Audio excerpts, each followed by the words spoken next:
Hey guys, welcome back to the channel. This is it. Today is the day. I think this has been the most requested song since La Via Strangiato. Today we're finally going to be taking a look at Xanadu by Rush. I've never heard this song before. I know. Where have I been my whole life? Why have I never heard this song? And it's interesting, and I think I should mention it as well.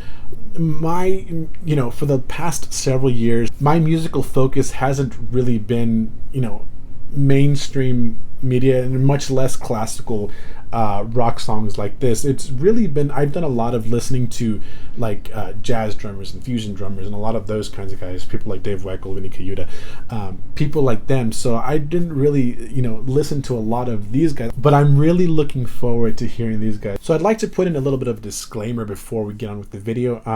I will be pausing the song throughout this playthrough just so I can talk about some of the things that I really think are done really well. And I know that it annoys some people, so just so you know before you even start watching the video that there are going to be some pauses. I'm going to try to do my best to pause it during parts that aren't like really weird parts. I might have some weird pauses, so I apologize in advance for that. But other than that, that's enough of me talking.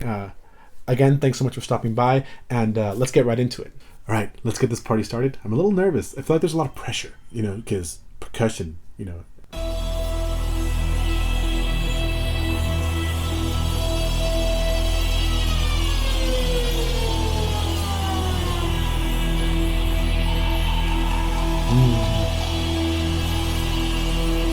I can already hear the gog blocks.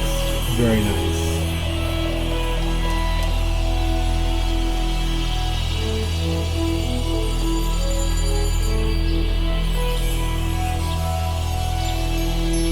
Wind chimes, glockenspiel already. 3 classical instruments already.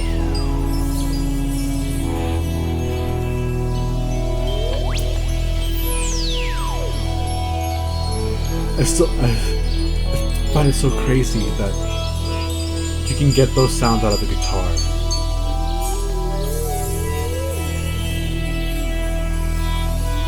I see Alex's feet. You guys mentioned to pay attention to his feet.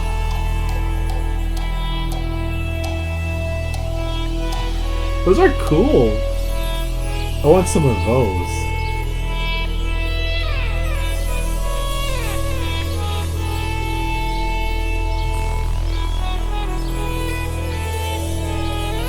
I love how you can see the music in his feet. How many wind chimes does he have back there? I haven't even seen myself.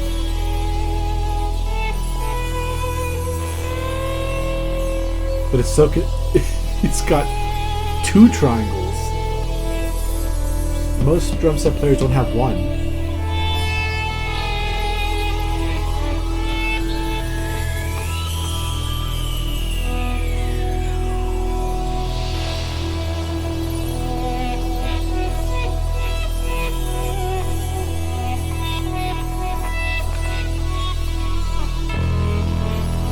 A set of chimes.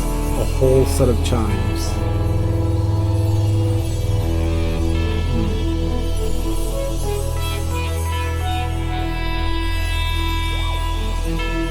And he's hitting them right with the correct technique.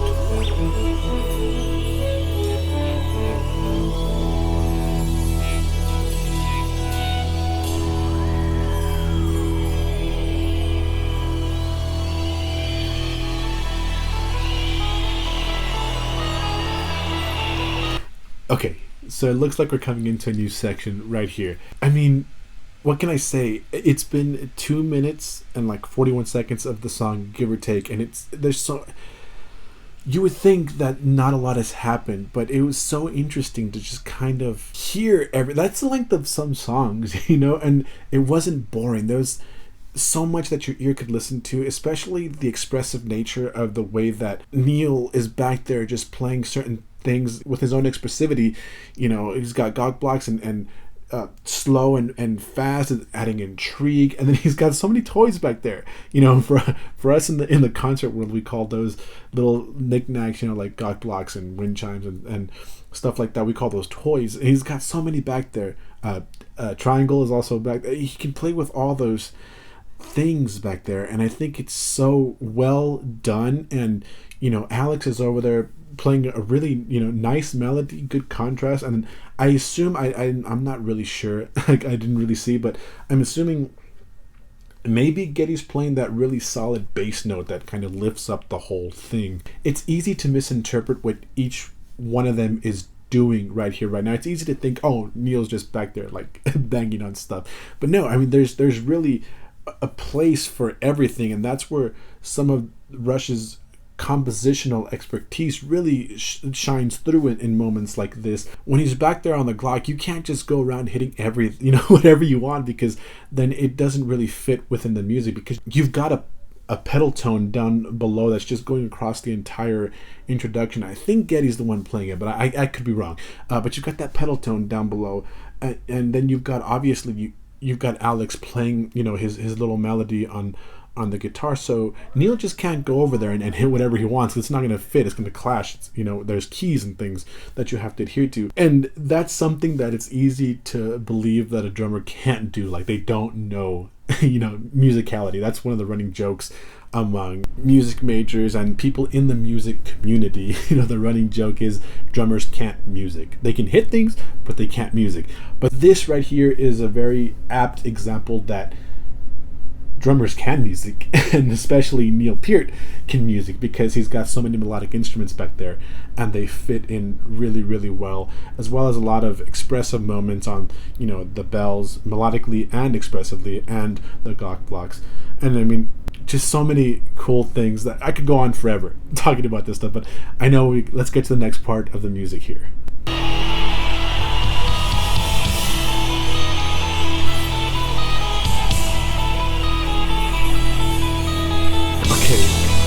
Alex providing us with time signature.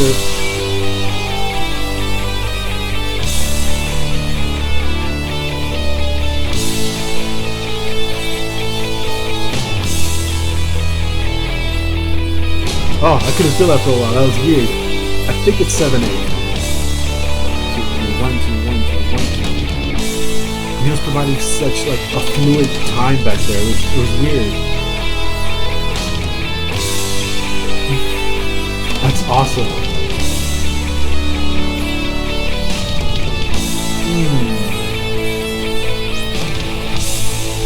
Still remembering his wind chimes. That's so cool.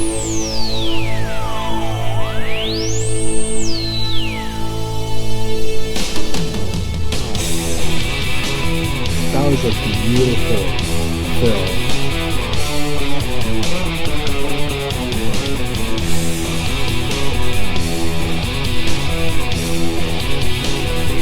Imagine being that cool. You need 2 guitars. 4 for 3 guys.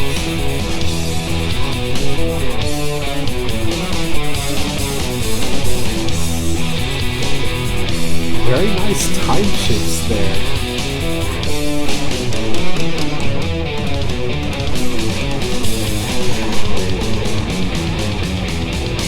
Ooh. That felt like a little retardando. Oh.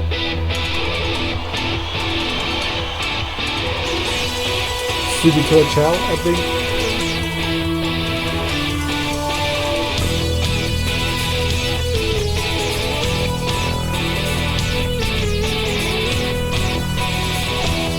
I think they really like 7/8. Beautiful chokes.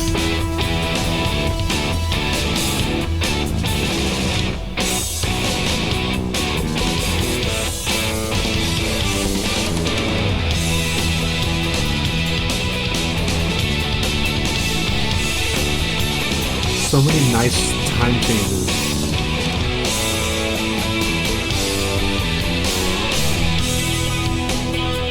Just to go ahead and kind of dissect that last part just a little bit. I mean, there's so much going on from person to person, and just, I mean, in time alone, like time signatures alone, there's so much changing. And I mentioned that I think they really like 7/8, but their time changes are really so, intricate, and the song structure just keeps on changing and evolving. And I think that's such an interesting thing, and I think that's a really difficult thing to do. I mean, I mentioned during that part that Neil was in a more fluid time than Alex was, because Alex was in, straight up 7/8, but Neil was back there very fluid in what he was doing, so it kind of throws the ear off just a little bit. And you would think, well, then that doesn't really make sense, because how are they together? But it does make sense if it's intentional, because they were able to come back together at a certain point. And I think that's really the most impressive thing, to have two, very fluid times, at least feels of time. They could be in the same time signature, but it's a very, they feel different from player to player. If you focus on one person, you're feeling one time. If you focus on another person, you're feeling another time. And then you're focusing on both of them at the same time, it's another time. So I think it's really interesting. But yeah, just going back to the intro with Neil Peart, I would not be surprised if somebody told me, I don't know, because I haven't really done a deep dive on him. I don't know if he actually played concert percussion when he was young, or what his classical training is like, but clearly he knows exactly what he's doing, because the way he plays the wind chimes, the gok blocks, the chimes themselves are very well done. And I always say that there's no correct way to play anything, really, at least in the percussion world. There's no correct way. But there are better ways to do certain things. And if you don't hit the chimes the way he hits them, in that certain way, they're not going to sound right. They're gonna be choked. They're not going to resonate as well as they can. And if you really manhandle wind chimes, they're not going to sound good. They're not going to tinkle, I guess is a good word. They're going to just sound nasty. And gok blocks, if you don't hit them in the right spot, you're going to get a dead sound. So major props to Neil Peart and the way he's playing all these classic percussion instruments, as well as being able to really play the heck out of his drum set. And I really like the fact that I've always liked the fact that he has so many different things on his drum set. Okay.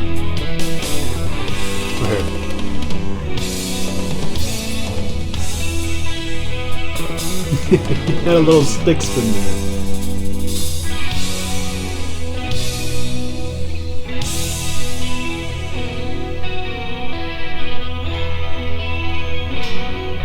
He's back up playing chimes.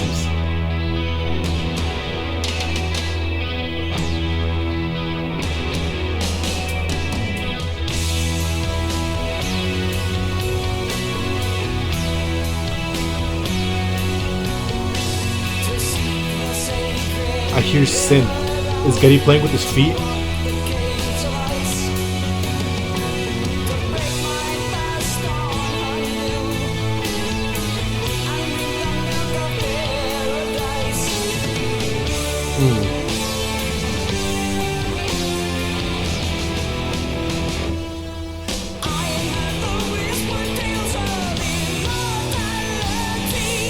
Just the tempo changes alone, good God.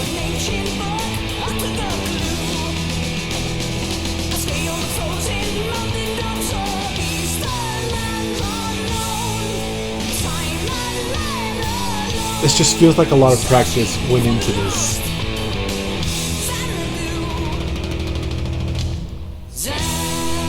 It's just a lot of starts and stops that they just feel strange. Maybe to me, maybe to them it's really easy to feel that. It's just a very distinct 12.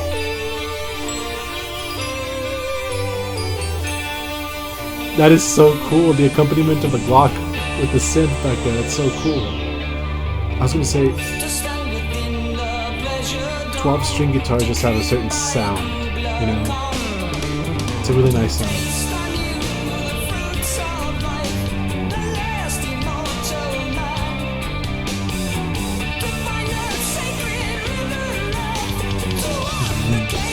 It's a really nice bass sound.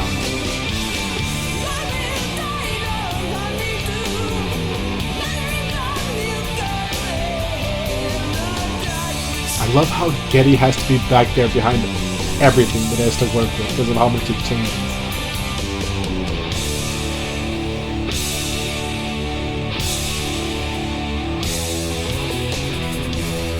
Okay, I'm going to stop right here just to talk about something that I kind of want to elaborate on.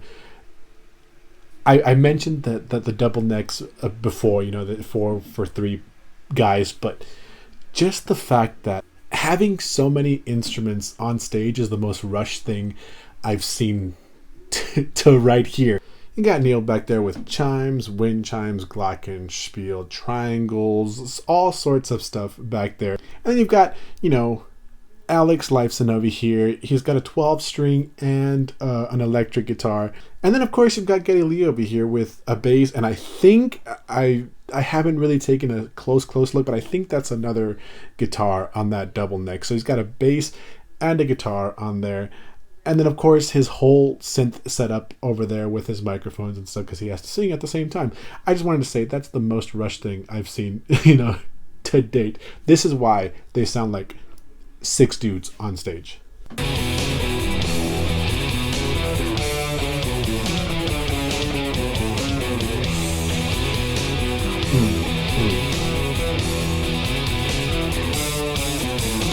I love the accents. I love watching people have fun on stage, but Neil's accenting the music so well back there on the cymbals.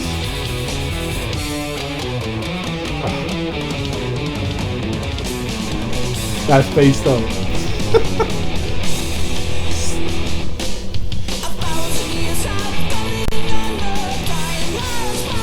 Somebody told me that Alex was the Joker of the group. I can totally see it.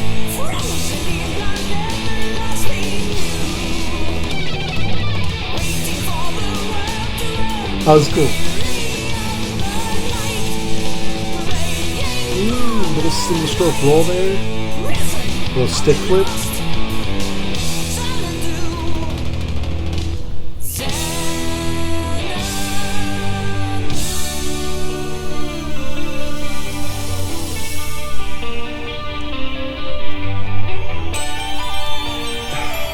That's so cool.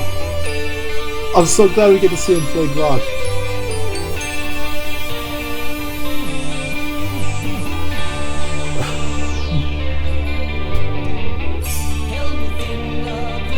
There's a bell tree back there. He's got it. Oh my god.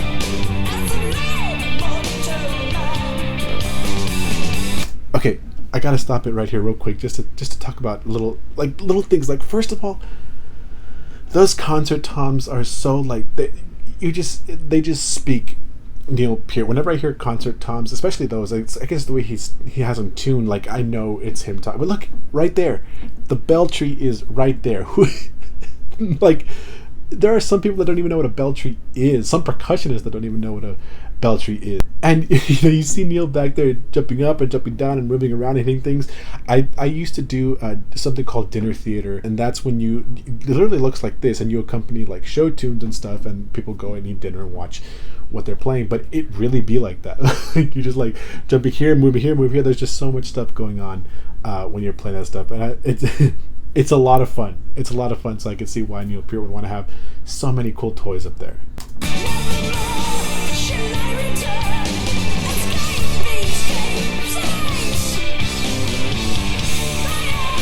He's playing traditional back there. Oh, he flipped. I wonder why he chooses to do that. Or he chose to do that.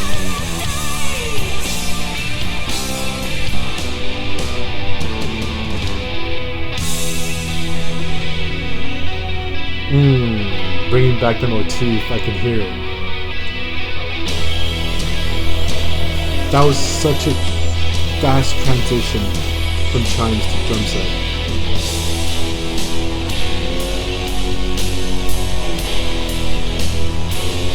Oh, I love those bends.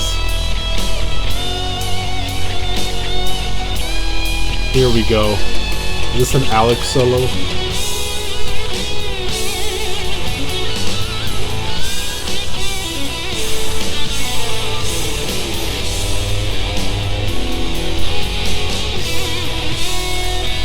Did I see Geddy on the other guitar?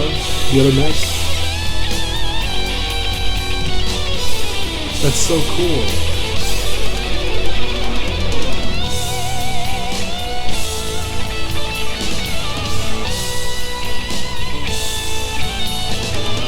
Good bend, right pitch.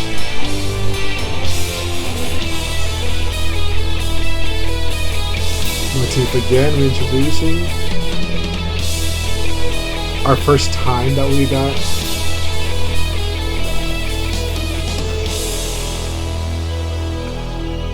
Oh.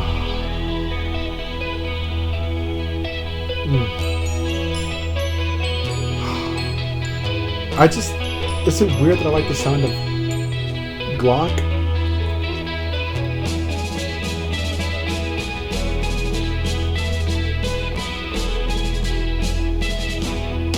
Old grove style kind of little rudiments right there.